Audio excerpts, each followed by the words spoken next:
Signor Presidente, signori assessori, colleghi parlamentari, ma io apprezzo davvero l'intervento di Calderone, che giustamente tutela i suoi cittadini, tutela un territorio che ha avuto una difficoltà non indifferente e dove tutti condividiamo l'impegno.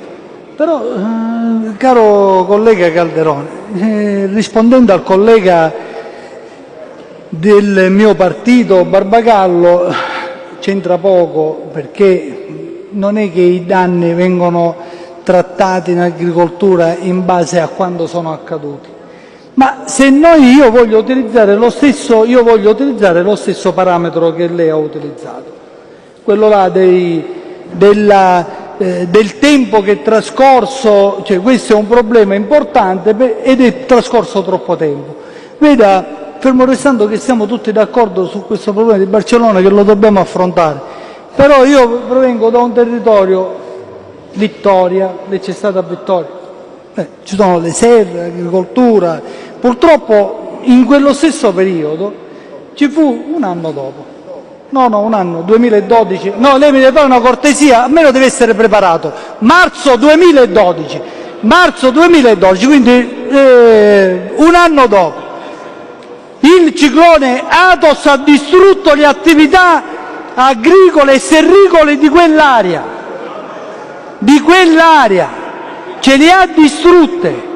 Dove ci sono responsabilità della precedente legislatura, e già queste le abbiamo pagate noi abbondantemente, quelle che poi ci siamo ricandidati in quel territorio, perché erano state messe anche le risorse in un primo momento e poi spostate per i forestali, e dopodiché gli impegni anche dell'attuale governo ancora giacciono disattesi.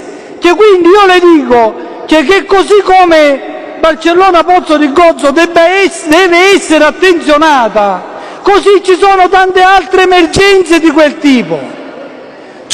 Quei danni che subirono i nostri agricoltori, i nostri serricoltori, che sono stati davvero immensi, ma oggi non possono vedere. E così tanti altri interventi nella Sicilia. Ma lei pensa che un Parlamento interviene con la logica del carciofo e ad affrontare questioni del genere? Un giorno Barcellona Pozzo di Gozzo perché c'è un deputato di maggioranza più bravo, un altro giorno non so quale comune. Ma pensi che un governo e un Parlamento può affrontare una questione delicata come questa in questo modo? Ci vuole un minimo di programmazione, perché quelle emergenze, quei fenomeni che purtroppo hanno causato non pochi disagi e non pochi danni alla nostra terra devono essere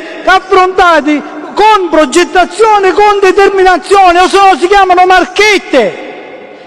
Quindi noi siamo per risolvere la questione Pozzo di Gozzo, così come tutte quelle che ci sono, ma siamo per risolverle in maniera complessiva, quelle più importanti, e va bene il criterio, a me sta benissimo quelle là più lontane, ma attraverso un intervento complessivo, che non sia il risultato del singolo nei confronti dei tanti, ma che sia invece un'azione di questo Parlamento. Allora noi, Presidente, ci siamo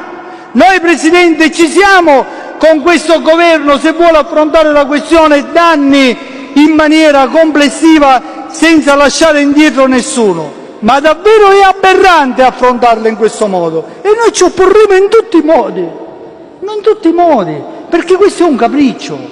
Noi lo dobbiamo risolvere insieme alle emergenze siciliane. Non siamo un consiglio di quartiere. Noi con queste cose, Presidente dell'Assemblea, abbassiamo il livello dell'Assemblea regionale, perché davvero è un atteggiamento da consiglio di quartiere, non da Parlamento siciliano.